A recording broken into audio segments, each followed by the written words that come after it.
30 বছর বয়সটা ভীষণ অদ্ভুত। বেশিরভাগ মেয়েদেরই এ সময়টায় বিয়ের 3-4 বছর সময় চলে। কারো কারো হয়তো একটা দুটো ছোট্ট ছানা, হয়তো তখনও কারো সংসারের মায়া ধাঁধায় আটকে পড়া হয়নি। তবুও হঠাৎ করে আয়নায় চোখ পড়লে সেই কিশোরী বেলার মতো অনেকক্ষণ তাকিয়ে থাকা আর হয়ে ওঠে না। এই বয়সটা ভীষণ একলা, ভীষণ হিসেবি।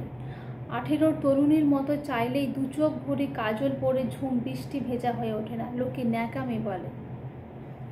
40-এর মতো সংসারের যাবতীয় সিদ্ধান্তে ঘরের মধ্যমণি হওয়া যায় না, লোকে জ্যাঠামি বলে।